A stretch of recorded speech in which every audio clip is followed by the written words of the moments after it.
Sir exit poll के बारे में आपकी क्या राय है, ट्रस्टवर्दी है कि नहीं? एग्ज़िट पोल एक साइंटिफिक मेथड है, तो ऐसा तो नहीं कि ये ट्रस्टवर्दी नहीं है। गैलप नाम की जो कंपनी है, इसने सबसे पहले यूएस की प्रेसिडेंशियल इलेक्शन मेथड को प्रेडिक्ट करने के लिए एग्ज़िट पोल का इस्तेमाल किया था।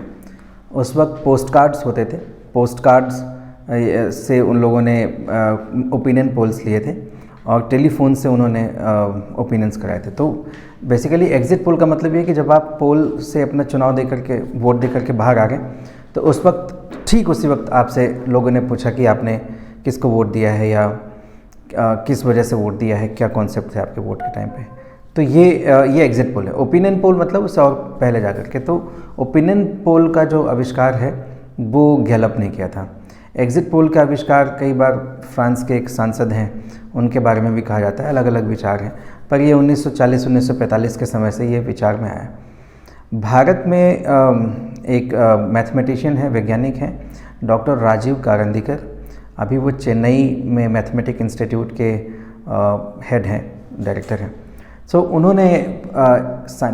उन्होंने साइंटिफिकली इसको चेंज किया, क्योंकि यूएस इलेक्शन जो है वो फेडरल इलेक्शन नहीं है, फेडरल सिस्टम नहीं है। वहाँ पर एक आदमी अध्यक्ष पद के लिए चुनाव लड़ता है और वो चुनाव में जीतेगा कि नहीं जीतेगा, क्योंकि अल्टीमेटली जो फाइनल इलेक्शन होता है वो दो लोगों के बीच में होता है, बाई पार्टी होता है। तो कौन जीतेगा कौन हारेगा उसका ओपिनियन निकाल पाना आसान है। इंडिया में क्या है कि सीट्स होती हैं, फिर ये सीट्स असेंबली में जाती हैं, फिर असेंबली में वो किसकी मेजॉरिटी होगी, कौन सरकार बनाएगा। तो सीट का प्रोडिक्शन एक डायरेक्ट वोट और इनडायरेक्ट वोट की तुलना में थोड़ा सा टफ हो जाता है।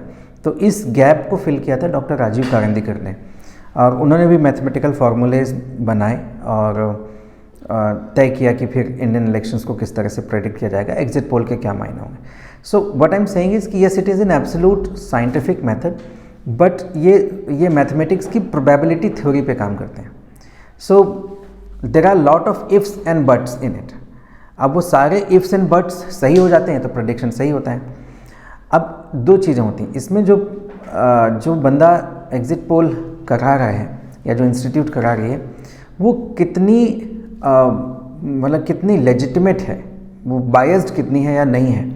तो अगर वो बायस्ड होगी तो नेचुरली वो उन साइंटिफिक मेथड्स को बाईपास करने की कोशिश करेंगे। जब आपका जो टेम्परामेंट, अगर आप साइंटिफिक टेम्परामेंट के नहीं हैं तो आप तटस्थ नहीं होते हैं, फिर आप खिलवाड़ करना शुरू करते हैं। तो आजकल जो एग्जिट पोल आ रहे हैं वो बेसिकली वो एग्जिट पोल हमेशा बायस्ड होते हैं और हमेशा एक नैरेटिव को सेट करने के हिसाब से होते हैं।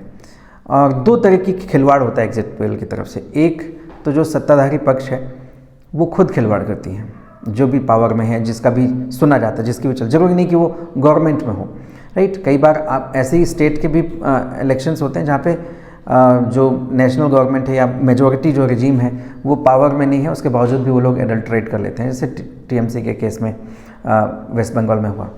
तो ऐसा भी होता है कि जहाँ पे गवर्नमेंट या इंस्टीट्यूशनलाइज तरीके से एक सिस्टम है जो इंटरफेयर करने की कोशिश कर रहा है ओपिनियन पोल में।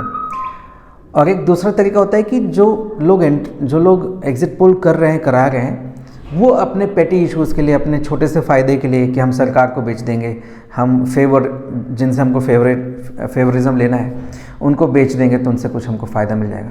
तो दोनों ही तरफ से होता क्या है कि ultimately you are sacrificing the scientific temperament of doing the exit polls, तो वहाँ से वो गलत होने लगते हैं। सो जो क्वेश्चन है आपका, yes it is a scientific method, it is absolutely true method, but it has always been misused, overused and exploited by the agencies who are doing it and for the benefits who are doing it.